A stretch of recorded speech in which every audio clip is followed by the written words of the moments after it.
Karibu Tuzo Online.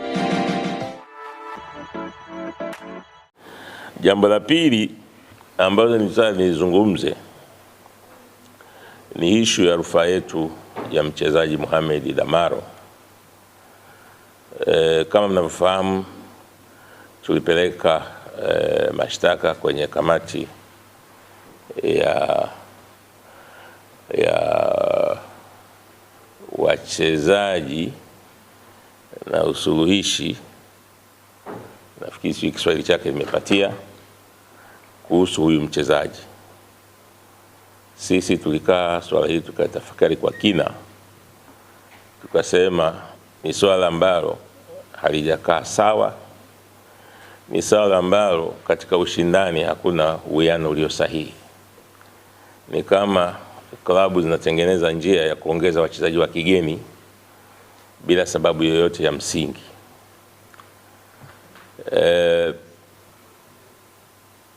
Kama tunasema mchezaji aliyepewa uraia hawezi kuchezea timu ya taifa, basi sababu ya kumpa uraia ilikuwa ni nini? Ilikuwa ni kuhakikisha kwamba klabu moja au mbili zinakuwa na wachezaji zaidi ya wengine walioruhusiwa kwa mujibu wa kanuni. Tumepokea majibu ya kamati ya hadhi sheria za wachezaji kwa mujibu wa ibara ya 27(4) inatuomba tufanye kitu kinaitwa marejeo au review ili tukamilishe hatua za hapa ndani, na tumeshaandaa review marejeo ya mchezaji huyu.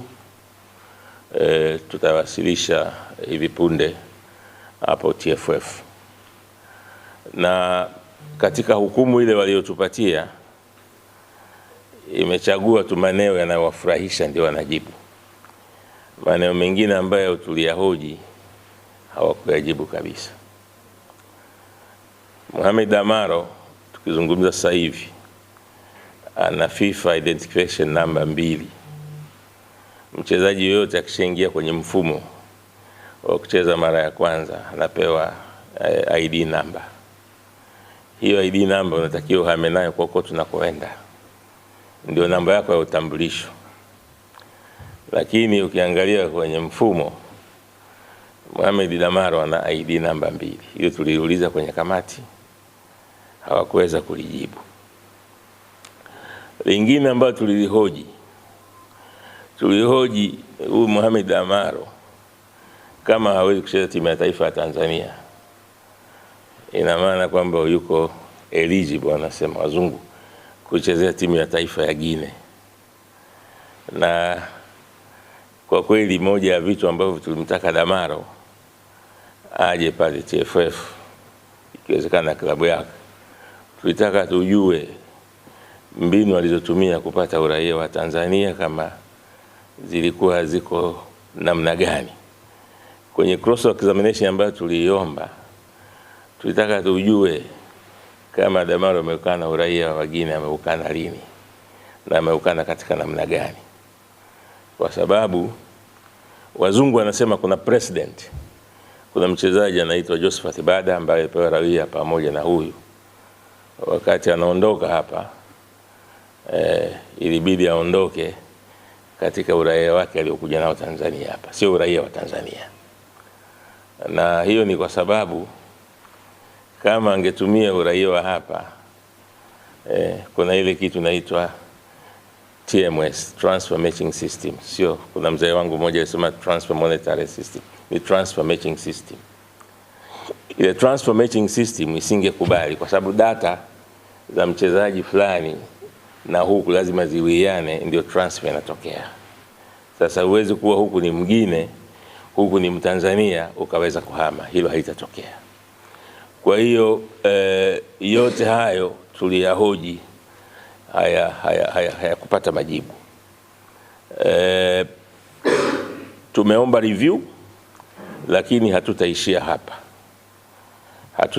hapa kwa sababu tunaamini kwenye kanuni za ligi zetu zimetambua wachezaji wa aina mbili. Mchezaji wa Tanzania atatambulika kwa passport na kwa kitambulisho cha taifa, lakini in bracket wamesema awe mzawa. Tunaelewana? Atatambulika kwa passport au national ID, lakini in bracket awe mzawa. Mzawa maana yake ni indigenous. Kuwa na passport, kuwa na ID haikuwezeshi kuwa mzawa, kwa sababu kwa mujibu wa taarifa ya uhamiaji wanasema huyu alipewa uraia kwa njia inaitwa tajinisi, naturalization.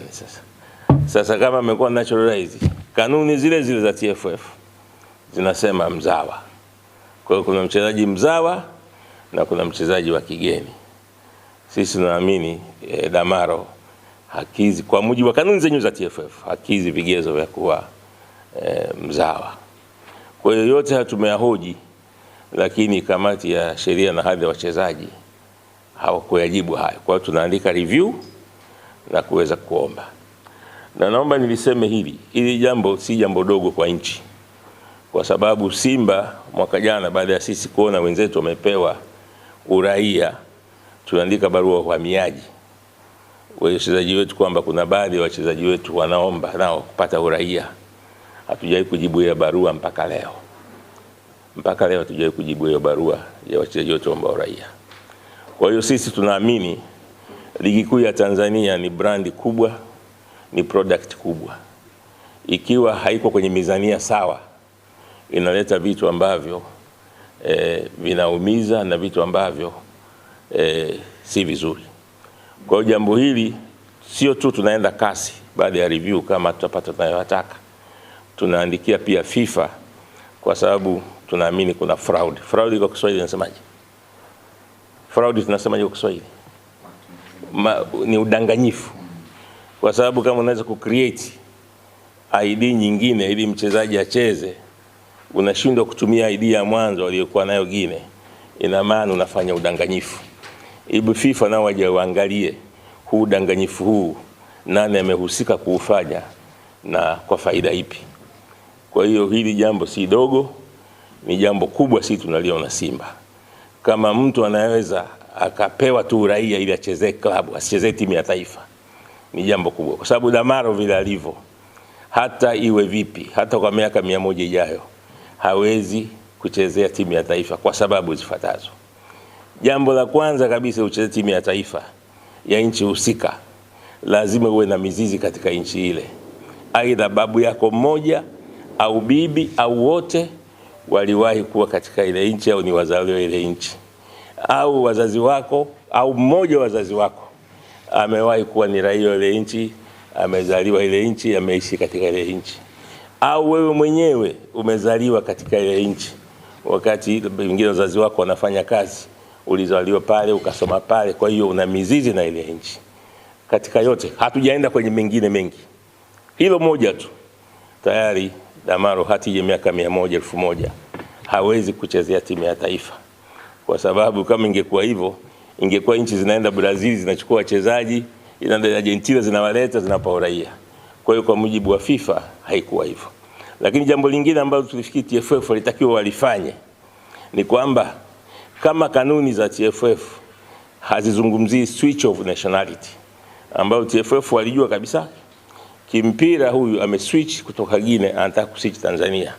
Kama kanuni zetu hazipo, hazizungumzi, ziko kimya, wazungu wanasema ungeenda kanuni za juu ambazo za FIFA zinazungumziaje mtu akitaka kubadilisha uraia ili acheze katika nchi yako. Kwa hiyo wengi wanasema kwamba jambo la kubadilisha uraia ni rahisi tu, wanafanya reference ya Spain, wachezaji wa kina Rodrigo anacheza kwa sababu Spain inaruhusu uraia wa nchi hizi mbili. Ndio maana yeye anacheza timu ya taifa ya Brazil, lakini kwa sababu Spain inaruhusu dual nationality, basi anaweza kuchukua uraia wa Spain na akaweza kucheza mpira. Kwa hiyo sisi tunajua jambo hili si jambo dogo, kwa sababu tunaona kuna unfair. Timu moja ina wachezaji 13, kupitia mlango wa nyuma, mlango ambao si halisi. Timu zingine zina wachezaji 12, mizani high balance. Kwa hiyo niwaambie wana Simba, hili tuko imara, tutaenda nalo mpaka la mwisho. Lakini kikubwa zaidi, aliyeidanganya mamlaka kwamba huyu tunampa uraia kwa sababu atasaidia timu ya taifa, amefanya udanganyifu mkubwa sana, na amefanya udanganyifu ambao haupo kokote, na amefanya udanganyifu ambao pengine mamlaka zinashangaa. Huyu mchezaji hawezi kucheza timu ya taifa, umempa uraia ili iwe nini? Tena mchezaji mwenyewe ambaye hakuwa amefikisha hata mwaka Tanzania akapewa uraia. Sasa hilo jambo sisi tunaona ni jambo kubwa, na hili tutaona mpaka mwisho wake, tuone linakuwaje. Kwa hiyo nimeliongea kwa kirefu kwa sababu watu wanafikiria utani tu na ushabiki, lakini ni jambo serious, na sisi we are serious about this. Jambo lingine ambalo nitaka nizungumze, naomba tena niwasihi sana mashabiki na wapenzi wa Simba, naomba watulie, wawe na amani, wasilete tafrani, kwa sababu mwisho wa siku ikileta tafrani inakuwa sio afya kwa klabu. Sisi Simba ni klabu ambayo tunaweka mpira wa miguu mbele sana. Ni klabu ya watu wema, watu wastaarabu. Najua mpira una hisia kali, lakini naomba niseme kwamba tuache tafrani, tupunguze jazba. Sisi bodi nzima, viongozi, li jambo tunalishughulikia, na tumeandikia mamlaka, tutakutana nao mamlaka zinazosimamia mpira kuweza kujua hizi changamoto ni kwa nini zinajitokeza mara kwa mara. Niwapongeze mashabiki. Unajua mechi za Simba zimekuwa na figisu sana, hasa hizi mechi kubwa. Mechi ya kwanza ghafla tu tuambiwa tunaenda kucheza Zanzibar, sababu kulikuwa na mashindano ya Qur'ani, lakini huko nyuma yashafanyika mashindano ya Qur'ani yanaisha saa 7, saa 8 mechi inachezwa usiku. Tena kwa wakati wa Ramadhani mechi inachezwa saa 2, mashindano yanaisha saa 7, lakini watu wakahamia kuhamisha tu, tukaenda kucheza. Mechi hii pia nasema imehamishwa kwa sababu kuna mashindano ya Qur'ani. Tuliwasiliana na BAKWATA, wakasema sisi mashindano yetu yanaisha saa 7. Kwa hiyo mpira unaweza kuchezwa. Tukaambia wenzetu, jamani, mashindano ya BAKWATA yanaisha saa 7, ya Qur'ani yanaisha saa 7. Kwa nini tusicheze mechi hii? Ni saa 1 usiku. Lakini wakangangania lazima ichezwe kule. Unaona? Wakaenda kuweka kiingilio kikubwa ambacho tunaomba baadaye bodi ya ligi tunaomba regulate hii kitu. Lakini kuna baadhi hata mashabiki wetu wakiwa na tiketi wameshindwa kuingia, wanasema uwanja umejaa. Wenyeji wamekata tiketi, baadhi ya mashabiki wamezuia kuingia, uwanja umejaa. Kwanza niwapongeze wana Simba pamoja kwa kiingilio kikubwa cha chini ambacho pengine kiingilio kikubwa katika historia ninachokumbuka ni cha Taifa Stars na Brazil, ndio kiingilio cha chini kilikuwa 30,000. Kando na hapo haijawahi kutokea kiingilio cha chini cha mechi kakawa 15,000. Lakini pamoja na hayo wamekuja kwa wingi kuweza kushangilia timu yao, lakini ndio hivyo wengine wamekosa nafasi. Tunaomba baada ya mamlaka ili jambo inaliangalia sana la kufanya regulation ya vitu viweze kwenda sawa. Kwa hiyo nawasihi mashabiki wetu, mashabiki wema, mashabiki wenye urevu wanaopenda sana timu yao wawe na amani na watulie. Viongozi, bodi tunaifanyia kazi ya malalamiko ambayo yamejitokeza siku za karibuni.